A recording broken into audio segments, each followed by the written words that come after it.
ایماں مجھے روکے ہے جو کھینچے ہے مجھے کفر، ایماں مجھے روکے ہے جو کھینچے ہے مجھے کفر، کعبہ میرے پیچھے ہے کلیسا میرے آگے۔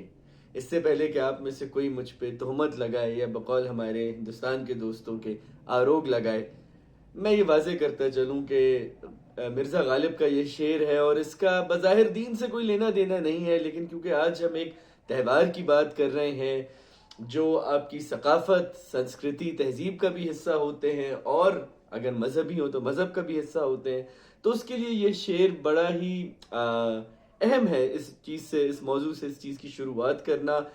میری Christmas to all, happy Christmas to all, عید مسیح سب کو مبارک ہو۔ I hope you all have a great holiday. And then we will go on to this bigger debate کہ ہمارے بہت سے ایسے دوست، بھائی، بہنیں، یار، جان جگر جو ملک سے دور ہوتے ہیں اور کافی پاکستان میں بھی، ان کو میری کرسمس کہنے سے اتنی الجھن کیوں ہوتی ہے، اتنی بے چینی کیوں ہوتی ہے۔ غالب کہتے ہیں کہ کعبہ میرے پیچھے ہے کلیسا میرے آگے۔ اب obviously غالب اس شعر میں یہ کہہ رہے ہیں کہ مجھے، انہوں نے ایک ممانعت دی ہے، انہوں نے ایک کمپیریزن کیا ہے، اور انہوں نے یہ کہا ہے کہ دیکھیے کہ اسی طرح مجھے کفر اپنی طرف کھینچ رہا ہے اور ایمان روکنے کی کوشش کر رہا ہے، جیسے کعبہ میرے پیچھے ہو اور کلیسا، جس کو اردو زبان میں چرچ بھی کہا جاتا ہے، کلیسا میرے آگے ہے۔ تو بظاہر وہ نہ کرسچینٹی کو کچھ کہہ رہے ہیں نہ کسی اور چیز کو کچھ کہہ رہے ہیں، وہ ایک موضوع بنا رہے ہیں کہ دیکھو جو ماڈرن شخص ہے، بقول جاوید اختر کے یہ جو شعر ہے، یہ غالب کا اس خطے کے پہلے ماڈرن شخص ہونے کی نشاندہی کرتا ہے۔ حالانکہ یہ بہت ٹال کلیم ہے، لیکن اس میں بھی غالب یہ بھی کہہ رہا ہے اس کے اندر کہ جہاں وہ اپنے ایمان اور کفر کے کلیش کی جو ہمارے ساتھ روز ہوتا ہے اس کو ایکسیپٹ کر رہے ہیں، ساتھ ساتھ وہ یہ بھی بتا رہے ہیں کہ یہ بالکل ایسی سی بات ہے کہ ایک چیز ہے اور انگے ایک بات ہے ایجاز مسیحا میرے آگے، ایک مطلب وہ اگر آپ پوری جا کے آپ ان کی نظم پڑھیں، غزل پڑھیں، تو اس میں وہ بہت سارے ایسے میریکلز کی بات کرتے ہیں جو وہ کہتے ہیں کہ اگر آپ ان کا ایک بڑا ہیومن ڈی کنسٹرکشن کریں تو آپ کو پتہ چلتا ہے کہ وہ کہتے ہیں یہ سارے میریکلز ایک چیز ہے اگر گرینڈ اسکیم آف ہیومینٹی کے سامنے دیکھا جائے، جس طرح سے میں دیکھتا ہوں، کیونکہ ان کے لیے بازی چاہے اطفال ہے دنیا میرے آگے، ہوتا ہے شب و روز تماشا میرے آگے۔ ابھی جو میری کرسمس بولنے کا تماشا ہے یہ بھی بڑا دلچسپ ہے۔ سب سے زیادہ بے چینی ہمارے پاکستانی بہن بھائی جو ملک سے باہر مقیم ہیں ان کو ہوتی ہے۔ مذہبی بحث اس پہ بہت سے عالم دین کر چکے ہیں، زیادہ تر کا یہ ماننا ہے کہ اس میں کوئی برائی نہیں ہے بلکہ اچھائی ہے۔ جب آپ ایک ثقافت کا حصہ ہیں، ایک ملک کا حصہ ہیں، جب آپ ملک سے دور اتنا جاتے ہیں ایک ملک کا پاسپورٹ لینے کے لیے، تو اس کی تہذیب، اس کی تمدن، اس کو تہوار کے انڈورس کرنے کو کیا فرق پڑ جاتا ہے۔ obviously جو بہت بیسک انڈرسٹینڈنگ ہے اس کو سمجھنے کی وہ یہی ہے کہ سارے علماء کہتے ہیں کہ جی آپ کسی شرک کا حصہ نہ بنیں، کسی کو کوئی بلاسفیمس چیز نہ کریں، لیکن اگر آپ کو ایک تہوار میں شریک ہی ہونا ہے، ایک کرسمس ڈنر پہ ہی جانا ہے، یا آپ کو کوئی گڈ فرائیڈے کی سیلیبریشن کرنی ہے، یا کوئی ایسٹر ایگ ڈھونڈنے کی چیز جیسی چیز آپ کے بچے کرنا چاہتے ہیں، یا آن Halloween if your kids want to go and trick or treat, there is no harm in it۔ اب دلچسپ چیز یہ ہے کہ میں آپ کو یہ بھی بتاؤں کہ اگر تو آپ یہ چاہتے ہیں کہ آپ کے آنے والی نسلیں آپ سے زیادہ کھلے ذہن کی ہوں، یہ میں ماں باپ سے بات کر رہا ہوں، تو آپ کو ابھی ہی یہ ساری بندشیں ان پہ ختم کرنی ہوں گی۔ اور میں ایک بہت پرسنل ایکسپیرینس سے یہ بات بتا رہا ہوں، کچھ لوگوں کو شاید اچھی لگے، کچھ لوگوں کو بری لگے۔ 4 سال کی عمر سے جب میں نے کوئٹہ میں اپنے محلے میں بلان میڈیکل کالج میں میں مقیم تھا، اپنے دوست بنانا شروع کیے، تو میرے سب سے پہلے بننے والے دوست سنی، ہنی اور بنٹی تھے۔ سیمسن، ہیریسن اور بنٹی۔ اچھا بنٹی کا مجھے آج تک نام نہیں پتا، سنی ہنی کے بعد نے بتا دیا کہ ہمارا نام سیمسن ہے، میرا نام ہیریسن ہے، اور ہنی بہت اچھا فاسٹ بالر تھا، سنی وٹا کر آتا تھا لیکن گڈ بولنگ، اور ان سے بڑی اچھی میری دوستی ہوئی۔ پھر وہاں پہ 2 اور تھے، چاند بھائی اور کاشف بھائی، وہ نہیں ہوتے محلے کے بڑے لوگ، وہ دونوں کرسچن تھے اور وہ دونوں بہت اچھی بالنگ بھی کرتے تھے، بیٹنگ بھی کرتے تھے۔ As young kids you look up to what they were doing۔ But interestingly جب آپ ان کے گھر جاتے تھے بیٹ بال لینے کے لیے تو ان کے گھر کے اوپر لکھا ہوتا تھا پاسٹر عصمت مسیح کا گھر۔ تو میں تو 5 سال کی عمر میں نے یہ کانورزیشن کی کہ یہ پاسٹر ہوتا کیا ہے. جو آپ کے پیسٹور بہت سے لوگ پڑھتے ہیں, تو پاسٹر ہوتا کون ہے, یہ پادری کون ہے جو چرچ کو سنبھالتا ہے, اور سب لوگ سارے عیسائی اکثر عصمت مسیح صاحب کے گھر کیوں جاتے ہیں. اور وہاں سے ایک ایسا سلسلہ شروع ہوا کہ جب میں نے اپنا پہلا میگا ڈرائیو 2 لیا, اس پہ بھی سارے میرے, حالانکہ مسلمان دوست بھی تھے لیکن سارے کرسچن دوستوں نے اپنا ہاتھ صاف کیا, اس پہ کھیلا. دلچسپ چیز یہ کہ جس طرح سے مسلمانوں کی اور عیسائیوں کے درمیان ایک بہت میجر تفریق ہے میجورٹی آف کرسچنز کے ساتھ پاکستان میں, میرے بھی زیادہ تر جو عیسائی دوست تھے وہ انفارچونیٹلی کوئی کسی جمعدار کا بیٹا تھا, کوئی کسی لیب اسسٹنٹ کا بیٹا تھا, کوئی کسی صفائی کرنے والے کا بیٹا تھا, ایٹ موسٹ کلرکس کے بیٹے تھے. And I was obviously a son of someone who was teaching there. تو لیکن وہ بنیاد جو ہے نا, وہ جو لائن تھی وہ کبھی کریٹ ہی نہیں ہوئی. اور جیسے میں لوگوں سے یہ کہتا ہوں کہ مجھ سے میرا مسلک پہلی دفعہ کوئٹہ سے کراچی آ کے پوچھا گیا, اور پھر 8 سال کا ہی تھا میں جب مجھے ایک لڑکے نے لا کے کتاب دی کہ یار یہ ضرور پڑھنا, ہم گھر میں یہ پڑھتے ہیں, تم لوگ قرآن پڑھتے ہیں. اور اس چھوٹی سی کتاب تھی, اس کا نام تھا انجیل مقدس. اب مجھے یہ بھی نہیں پتا وہ گاسپل جو ہے وہ مارک کی تھی, میتھیو کی تھی, لیوک کی تھی, جان کی تھی, اردو میں یوحنا اور کچھ کہتے ہیں, میں ان کے نام بھول گیا. But I was quite intrigued. اور جب میں اپنے ماں باپ کے پاس گیا تو تمام ماں باپ ایک آدھ دفعہ انہوں نے یہ تو کیا, لیکن انہوں نے کہا کہ اس کو بھی جو ہے الماری کے اوپر رکھ دیجئے, مقدس کتاب ہے.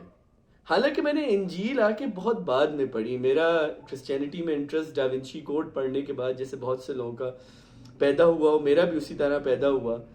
لیکن وہ جو ایک چیز بچپن میں ایک بچے کو ایکسیپٹنس چاہیے ہوتی نا, وہ مجھے مل گئی تھی کہ اس کتاب میں کوئی غلط چیز نہیں ہے. اور شاید اگر میرے ماں باپ مجھ سے وہ کتاب دور رکھتے یا اس کتاب کو کہیں چھپا دیتے کہ نہیں ہے ایسی کتاب نہیں ہے اور یہ دوسرے مذہب کی کتاب ہے یا غلط مذہب کی کتاب ہے, تو شاید آج تک میں بھی اس چیز کو بہت تنگ نظری سے دیکھتا. میں کوئی آئیڈیل پیرنٹنگ کی آپ سے بات نہیں کر رہا, میں صرف یہ کہہ رہا ہوں کہ بچوں پہ قدغنے نہیں لگائیں.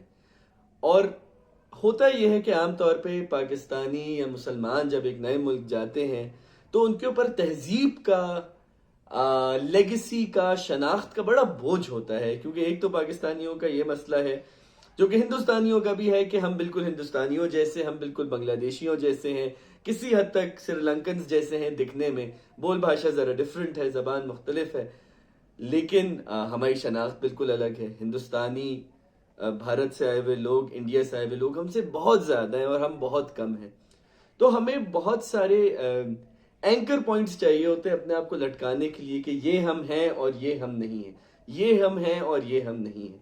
اور اسی میں جا کے یہ جو کسی بھی ریلیجس فیسٹیوٹی سے ہماری جو الرجی شروع ہوتی ہے, وہ چاہے دیوالی ہو, دشہرا ہو, ہولی. دشہرے تو اتنی پھر منائی نہیں جاتی, دیوالی ہو یا ہولی ہو یا ایسٹر ہو یا کرسمس ہو, وہ بھی یہ ہوتا ہے کہ بھئی کس طرح ہم اس دنیا کو یہ احساس دلائیں کہ یہ ہم نہیں ہیں. اچھا یاد رکھیے, وہ شخص جس کو سب سے زیادہ شوق ہوتا ہے نا یہ احساس دلانے کا یہ ہم نہیں ہیں, وہ سب سے زیادہ آئیڈینٹی کرائسس کا شکار ہوتا ہے. اور یہ میں نے سب کانٹیننٹ کے مسلمانوں میں سب سے زیادہ چیز دیکھی ہے, خاص طور پہ پاکستانیوں کی. میں اپنی پوزیشنلٹی سے بات کر رہا ہوں کہ ہمیں پتہ نہیں کیوں مسلمان ہونے پہ بہت ایک سپیریورٹی کمپلیکس ہے. مطلب آپ کو فخر ہونا ٹھیک ہے, آپ سمجھتے ہیں کہ دس از دا بیسٹ ریلیجن, گڈ, میں بھی سمجھتا ہوں دس از دا بیسٹ ریلیجن, بٹ یہ کوئی سپیریورٹی کمپلیکس نہیں ہے. کیونکہ ایک ہندو شخص کو, ایک عیسائی شخص کو بھی وہی یقین ہے جو آپ کو یقین ہے, اور وہ اسی یقین سے شاید اس سے زیادہ ہی سے اپنا تہوار مناتا ہے, اپنے تہوار کو آبزرو کرتا ہے.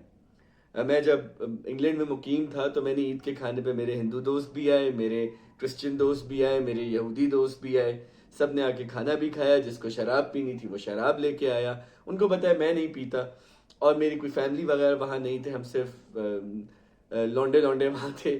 تو ہم نے کہا ڈو ایز یو لائک, اور انہوں نے بھی بڑا اس چیز کا خیال رکھا. کیونکہ ہمیشہ یاد رکھیے کہ میری کرسمس یا اس طرح کے فیسٹیول کو نہ انڈورس کرنے کا نہ صرف نقصان ہی نقصان ہے. کیونکہ دنیا میں جو انسانیت کا ڈسکورس ہے نا, دلچسپ بات یہ کہ مذہب اسلام بھی سب سے پہلے کہتا ہے کہ آپ انسان ہیں, پھر مسلمان ہیں. You should be an embodiment of all the human values, اور پھر جا کے آپ کو اپنے مسلمان ہونے کی شہادت دینی ہوتی ہے. لیکن first you have to be a human being. اب دلچسپ چیز یہ ہے کہ میں ایک دفعہ انگلینڈ میں ایک ٹیوب میں ٹریول کر رہا تھا اور مجھے جانا تھا ایئرپورٹ, کراچی آ رہا تھا اور رمضان تھا. ایک شخص میرے ساتھ بیٹھا, اس سے گپ شپ لگی, وہ کوئی میوزک سن رہا تھا. میں نے پوچھا کون سا سن رہے ہو, یہ وہ. گورا تھا, آئی تھنک وہ اسکاٹش. تو اس نے مجھے اچانک مجھ سے گپ لگاتے لگاتے میں نے دیکھا کہ 6 اسٹیشن گزر گئے, اس نے اپنے سینڈوچ کا بائٹ نہیں لیا. اس نے کافی بھی ٹھنڈی ہو گئی. تو پھر میں نے اس کو 11ویں اسٹاپ پہ کہا, میں نے کہا یار میں تو ادھر جا رہا ہوں, اپنا کیا کہتے ہیں ہیتھرو جا رہا ہوں, مجھے تو بہت ٹائم لگے گا, تم اپنا یہ کھا لو اس چیز میں. کہتے ہیں نو, isn't it Ramadan the season, the month in which you fast, so I don't want to be disrespectful. اب میرا روزہ تھا پر میں نے اس کو کبھی نہیں بتایا کہ میرا روزہ تھا, لیکن اس نے انسانیت کی خاطر وہ سب چیزیں کی. اب آپ کے یہاں اگر کوئی شخص صرف روزہ نہ رکھے, دنیا, سماج, رشتہ دار, گھر والے سب اس کو اتنا شیم کرتے ہیں کہ شاید وہ کیا دوبارہ روزہ کیا, وہ اللہ میاں سے بھی بات کرتے ہوئے 2 دفعہ گھبرائے. اور یہ ساری چیزیں نا ہمارے اندر کا ایک موجودہ آئیڈینٹی کرائسس کی ہے کہ ہم مسلمان ایک تو اپنے بچوں کو بچپن میں اور خود ریلیجس ٹریننگ پہ بہت زیادہ فوکس دیتے. ہم یہ نہیں دیکھتے کہ دیگر فنون میں لگایا جائے, شاعری ہو گئی, ادب ہو گئی, موسیقی ہو گئی, دیگر ایسی چیزیں جو جمالیاتی ایستھیٹک نیچر کی ہوتی ہیں جو آپ کا دماغ کھولیں. اور بائی دا ٹائم ہم بڑے ہوتے ہیں تو ایک محفل میں ہمارے پاس اپنے کیریئر اور اپنے دین کے علاوہ کوئی شناخت نہیں ہوتی. اور یاد رکھیے کہ دنیا میں کسی ایسے انسان نے ترقی نہیں کی جو صرف اپنی دین اور اپنی پروفیشنل شناخت کے اوپر آگے بڑھتا. آپ بہت اچھی کوڈنگ کرتے ہوں گے یار, آپ 5 وقت کا نماز پڑھتے ہوں گے, لیکن اگر آپ کو ایک شادی کی میز پہ 4 لوگ ایسے مل گئے جن کا آپ کے موضوع سے کوئی لینا دینا نہیں ہے, تو آپ ان کو کیسے ایکسیپٹ کریں گے؟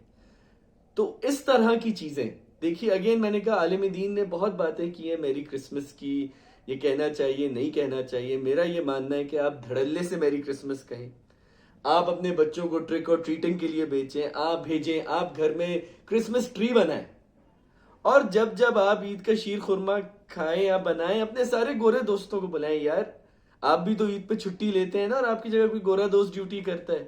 کرسمس پہ آپ ڈیوٹی کرتے ہیں, کوئی گورا دوست جا کے اپنی چھٹی بناتے, especially if you are skilled labour like an engineer اور اے ڈاکٹر.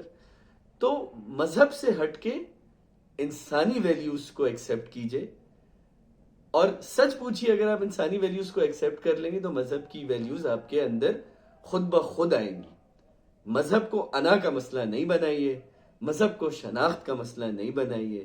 دوسرے تیسرے تہوار انڈورس کیجئے, ہولی کھیلیے, دیوالی پہ مٹھائی بانٹیے, پھلجڑیاں جلائیے.